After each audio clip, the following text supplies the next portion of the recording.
नमस्कार मित्रांनो, मनोज जरांगे पाटील यांनी मराठा आरक्षणासाठी लढा दिला. तुम्ही 2011 पासून, परंतु त्याला 2023 पासून इतका वेग कसा काय? मनोज जरांगे पाटील यांनी त्यांच्या मूळ गावी अंतरवाली सराट येथे उपोषणाला बसले होते, परंतु सरकारच्या अंडरखाली पोलिसांनी त्यांच्यावर लाठीमार केला.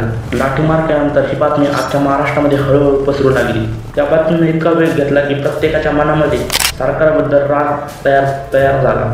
ती म्हणजे 1 सप्टेंबर रोजी. त्यानंतर मनोज जरांगे पाटील यांनी 12 सप्टेंबर रोजी त्यांच्या मूळ गावी मनोज अंतरवाली सराटी येथे आमरण उपोषणाला बसले होते. ते 14 दिवस बिना अन्न पाण्याशिवाय जिवंत होते.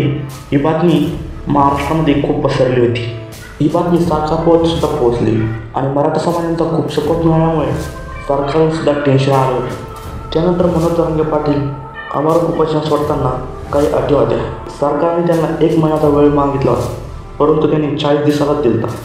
10 दिवस जास्त दिले होते, परंतु ते म्हणाले होते ह्या कालावधीत आम्हाला मराठा आरक्षण भेटलंच पाहिजे.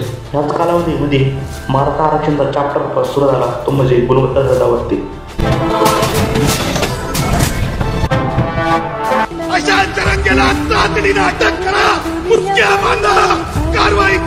मराठा आरक्षणाला पहिला विरोधक भेटला होता, तो म्हणजे गुणवत्ता सदावर्ती. त्यांनी मनोज जरांगे पाटील यांच्यावर खूप आरोप केले होते. त्यांच्या प्रत्येक आरोपाला मनोज जरांगे पाटील हे उत्तर देत होते. याला बंद करण्यासाठी फुलोब्री गावाचे सरपंच मंगेश साबळे यांनी पुण्याला जाऊन त्याची ठरवली. तेव्हा जरा चॅप्टर स्पष्टीकरण.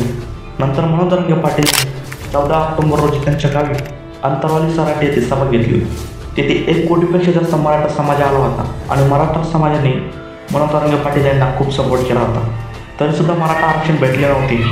25 ऑक्टोबरला पुन्हा गावागावामध्ये आमरण उपोषण सुरू झाले. प्रत्येक गावामध्ये राजकीय नेत्याला बंदी घातली होती. पुन्हा मनोज जरांगे पाटील 17 दिवस उपोषणाला बसले होते.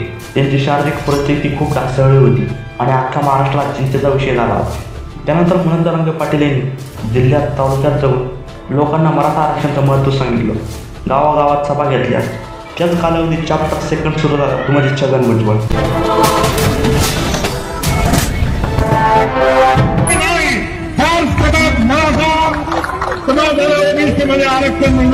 त्यांनी मनोज जरांगे पाटील यांच्यावर खूप आरोप केले. म्हणजे दारू पिऊन किडनॅप केला म्हणे तुझ्या, परंतु त्याचं उत्तर सुद्धा मनोज जरांगे पाटील देत होते. त्यांनी ओबीसीसाठी लढा सुरू केला, परंतु त्याला कोणीच मदत केली नाही. त्यामुळे त्यांनीच माघार घेऊन त्याचा चॅप्टर तिथं चेंज झाला. दिवस वाढत चालले होते. 2024 सुरू झाला होता, तरीसुद्धा मराठा आरक्षणाचा काही विषय नव्हता. मग मनोज जरांगे पाटील म्हणले की आता मुंबई जाम करायचे. त्यांनी 20 जानेवारीला त्यांचा प्रवास सुरू केला आणि 26 जानेवारीला मुंबईमध्ये 3 कोटीपेक्षा जास्त मराठा समाज आला होता आणि मुंबईमध्ये अख्खी जाम झाली होती. त्यामुळे मराठा समाजाला तेव्हाच आरक्षण दिलं. जय शिवराय.